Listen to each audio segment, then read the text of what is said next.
మొదటి దినవృత్తాంతముల గ్రంథము 29వ అధ్యాయము. తరువాత రాజైన దావీదు సర్వసమాజముతో ఇలాగు సెలవిచ్చెను. దేవుడు కోరుకొనిన నా కుమారుడైన సొలొమోను ఇంకనూ లేతప్రాయము గల బాలుడై ఉన్నాడు. కట్టబోవు ఆలయం మనుషునికి కాదు, దేవుడైన యెహోవాకే గనుక ఈ పని బహు గొప్పది. నేను బహుగా ప్రయాసపడి నా దేవుని మందిరమునకు కావలసిన బంగారపు పనికి బంగారమును, వెండి పనికి వెండిని, ఇత్తడి పనికి ఇత్తడిని, ఇనుప పనికి ఇనుమును, కర్ర పనికి కర్రలను, గోమేధికపు రాళ్లను, చెక్కుడు రాళ్లను, వింతైన వర్ణములు గల పలువిధముల రాళ్లను, మిక్కిలి వెలగల నానావిధ రత్నములను, తెల్ల చెలువరాయి విశేషముగా సంపాదించితిని. మరియు నా దేవుని మందిరం మీద నాకు కలిగిన మక్కువ చేత నేను ఆ ప్రతిష్ఠితమైన మందిరము నిమిత్తము సంపాదించి ఉంచిన వస్తువులు గాక నా స్వంతమైన బంగారమును వెండిని నా దేవుని మందిరము నిమిత్తము నేను ఇచ్చేదను. గదుల గోడల రేకు మూతకును, బంగారపు పనికిని బంగారమును, వెండి పనికి వెండిని, పనివారు చేయు ప్రతి విధమైన పనికి 6,000 మణుగుల ఓఫీరు బంగారమును, 14,000 మణుగుల పుటము వేయబడిన వెండిని ఇచ్చుచున్నాను. ఈ దినమున యెహోవాకు ప్రతిష్ఠితముగా మనపూర్వకముగా ఇచ్చు వారెవరైనా మీలో ఉన్నారా?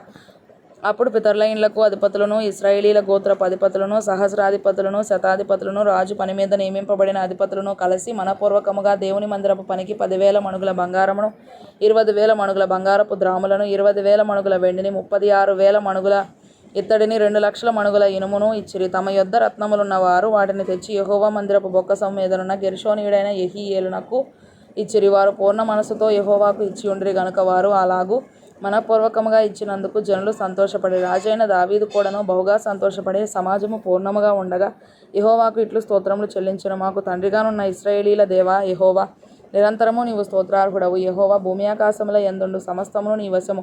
మహాత్మ్యమును, పరాక్రమమును, ప్రభావమును, తేజస్సును, ఘనతయు నీకే చెందుచున్నవి. యెహోవా, రాజ్యము నీది. నీవు అందరి మీదను నిన్ను అధిపతిగా హెచ్చించుకొని ఉన్నావు. ఐశ్వర్యమును గొప్పతనమును నీ వలన కలుగును. నీవు సమస్తమును ఏలువాడవు. బలమును పరాక్రమమును నీ దానములు. హెచ్చించువాడవును, అందరికీ బలము ఇచ్చువాడవును నీవే. మా దేవా, మేము నీకు కృతజ్ఞతాస్తుతులు చెల్లించుచున్నాము. ప్రభావము గల నీ నామమును కొనియాడుచున్నాము. ఈ ప్రకారం మనపూర్వకముగా ఇచ్చు సామర్థ్యం మాకుండుట చేత నేనెంత మాత్రపు వాడను, నా జనులెంత మాత్రపు వారు. సమస్తమును నీ వలననే కలిగెను గదా. నీ స్వసంపాద్యములో కొంత మేము నీకు ఇచ్చియున్నాము.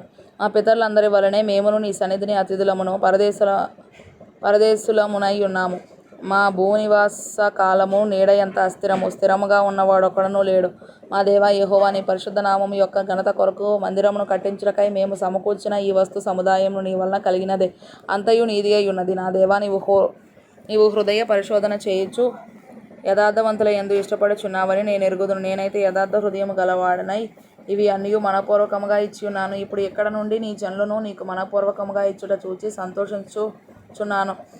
అబ్రహాము, ఇస్సాకు, ఇశ్రాయేలు అను మా పితరుల దేవా యెహోవా, నీ జనులు హృదయపూర్వకముగా సంకల్పించిన ఈ ఉద్దేశమును నిత్యము కాపాడుము. వారి హృదయమును నీకు అనుకూలపరచుము.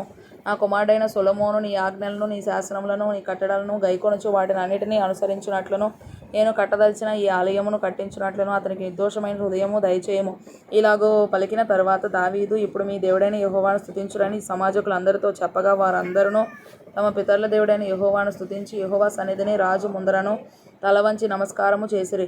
తరువాత వారు యెహోవాకు బలులు అర్పించిరి. మరునాడు దహనబలిగా 1000 ఎద్దులను, 1000 గొర్రె పొట్టేళ్లను, 1000 గొర్రె పిల్లలను వాటి పానార్పణలతో కూడా ఇశ్రాయేలీలందరి సంఖ్యకు తగునట్టుగా అర్పించిరి. ఆ దినమున వారు యెహోవా సన్నిధిని బహు సంతోషముతో అన్నపానములు పుచ్చుకొండ్రి. దావీదు కుమారుడైన సొలొమోనునకు రెండవసారి పట్టాభిషేకము చేసి యెహోవా సన్నిధిని అతని అధిపతిగాను, సాదోకును యాజకునిగాను అభిషేకించిరి. అప్పుడు సొలొమోను తన తండ్రి అయిన దావీదునకు మారుగా యెహోవా సింహాసనమందు రాజుగా కూర్చుండి వర్ధిల్లుచుండెను. ఇశ్రాయేలీలందరూ అతని ఆజ్ఞకు బద్ధులై ఉండిరి. అధిపతులందరూ, యోధులందరూ, రాజైన దావీదు కుమారులందరూ రాజైన సొలొమోనునకు లోబడిరి. యెహోవా సొలొమోనును ఇశ్రాయేలీలందరి ఎదుటను బహుగా ఘనపరచి అతనికి ముందుగా ఇశ్రాయేలీలను ఏలిన ఏ రాజునకైనను కలగని రాజ్య ప్రభావమును అతనికి అనుగ్రహించును. యెష్షయి కుమారుడైన దావీదు ఇశ్రాయేలీలందరి మీద రాజై ఉండెను. అతడు ఇశ్రాయేలీలను ఏలిన కాలము 40 సంవత్సరములు. హెబ్రోనులో 7 సంవత్సరములను, యెరూషలేములో 33 సంవత్సరములను అతడు ఏలెను. అతడు వృద్ధాప్యం వచ్చిన వాడై ఐశ్వర్య ప్రభావములు కలిగి మంచి ముదిమిలో మరణమొందెను. అతని తరువాత అతని కుమారుడైన సొలొమోను అతనికి మారుగా రాజాయెను. రాజైన దావీదునకు జరిగిన వాటన్నిటిని గూర్చియు, అతని రాజరికం అంతటిని గూర్చియు, పరాక్రమమును గూర్చియు, అతనికిని ఇశ్రాయేలీలకును దేశముల